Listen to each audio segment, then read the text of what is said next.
যে গাভীটা দেখতে পাচ্ছি মাশাআল্লাহ বলা চলে যে প্রায় ডাবল বডি, হ্যাঁ? হ্যাঁ, হ্যাঁ। Double body. তো আমরা চমৎকার গাভী দেখতে পাচ্ছি মাশাআল্লাহ। এটা সম্পর্কে ডাবল বডি গাভীটা হলস্টন ফিজিয়ান। Version Friesian. হ্যাঁ, হ্যাঁ। দ্বিতীয় বিয়ান, দাঁতে ৬ টা। দ্বিতীয় বিয়ান, চামড়াটা অনেক পাতলা, একবার ৬ দাঁত রসুনের না? পর্দার মতো পাতলা। আচ্ছা, চামড়াটা হ্যাঁ, চামড়াটা পাতলা আছে না? অনেক পাতলা, হ্যাঁ। একটু চামড়াটা যদি দেখাই একটু। অনেক সময় এই দেখেন চামড়া একবারে পাতলা। পাতলা একবার, আছে, হ্যাঁ, পাতলা আছে মাশাআল্লাহ। হ্যাঁ। আচ্ছা। আর গাভীটা খাওয়াও ভালো। খায়ও ভালো না? হ্যাঁ, দুধ সারাদিনে ২৫ টা পাবে। ২৫? হ্যাঁ। আচ্ছা মাশাআল্লাহ। ইনশাআল্লাহ ২৫ বলছি না, ২৬ হবে না ২৪ হবে। আচ্ছা। এরকম মানে হবে না। একটু ২-১ কেজি প্লাস হ্যাঁ, হ্যাঁ, মাইনাস হবে আরকি। হ্যাঁ। তবে ২৫ এর মধ্যে থাকবে। আশা করা যায়। আচ্ছা, ওলানের শেপটা হ্যাঁ, খুবই উলানের চমৎকার। শেপটাও ভালো, বানচারটাও ভালো। বাঞ্চারটাও ভালো হ্যাঁ, রয়েছে হ্যাঁ। এবং বিশাল আকার। বিশাল আকার। হ্যাঁ, মাশাআল্লাহ।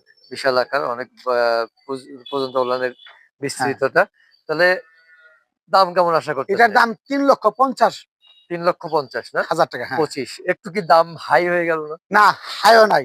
আচ্ছা। এটা ২৫ লিটার গাভী দুধের